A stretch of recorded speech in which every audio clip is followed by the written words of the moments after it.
Stress safe, happy learning, share no to theft of electricity for the first time, every time.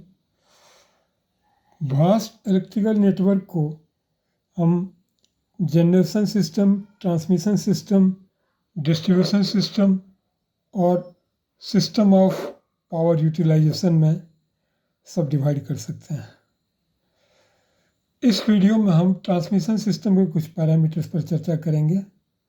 Video को enjoy कीजिए, इसे like कीजिए, इस पर comment कीजिए, क्वेश्चंस पूछिए और सब्सक्राइब कीजिए।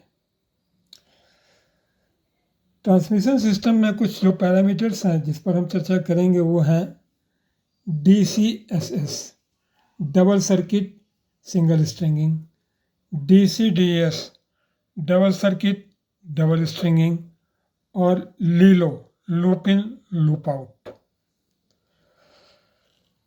DCSS कहते हैं ये stands for double circuit single stringing. ये जो सिस्टम है डबल सर्किट सिंगल स्ट्रिंगिंग है। इसका मतलब है कि ट्रांसमिशन लाइन का टावर जो है वो डिज़ाइन किया हुआ है डबल सर्किट के लिए, लेकिन कमीशन्ड है सिर्फ एक ही सर्किट। फिर है DCDS। ये DCDS हुआ डबल सर्किट डबल स्ट्रिंगिंग। इसका मतलब है कि ट्रांसमिशन सिस्टम जो है वह डिज़ाइन किया गया है डबल स्ट्रिंगिंग के लिए, एक दो डबल स्ट्रिंगिंग के लिए, और दोनों ही सर्किट इसमें कमीशन किए गए हैं। तीसरी जो हम लोगों ने चर्चा की वो है LILO। तो LILO stands for loop in loop out.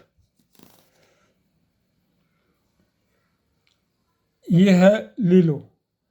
जब किसी ट्रांसमिशन लाइन को निकट के extra high voltage sub station से या जनरेटिंग स्टेशन से टैप करना हो तो जिस सिस्टम का उपयोग करते हैं उसे LILO या लूप इन लूप आउट कहा जाता है। इसमें एग्जिस्टिंग ट्रांसमिशन लाइन को, ये जैसे ये स्टेट देखिए एग्जिस्टिंग ट्रांसमिशन लाइन है, इसमें एग्जिस्टिंग ट्रांसमिशन लाइन के एक सेक्शन को, इसके इस सेक्शन को एक नए सब स्टेशन के बे में डाइवर्ट कर दिया जाता है।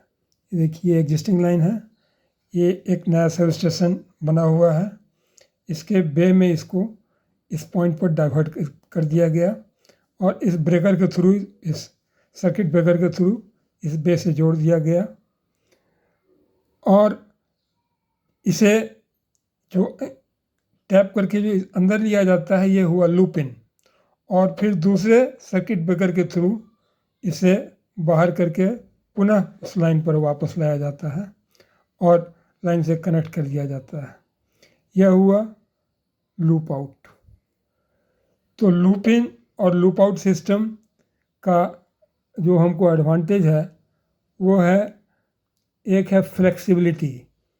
इसमें आवश्यकता अनुसार ग्रिड को पावर सप्लाई भी किया जा सकता है। इस सिस्टम से ग्रिड को पावर सप्लाई भी कर सकते हैं, या ये सिस्टम यदि किसी कारण से ब्रेकडाउन हो कहीं पर तो ग्रिड से इस सिस्टम में पावर भी ले सकते हैं।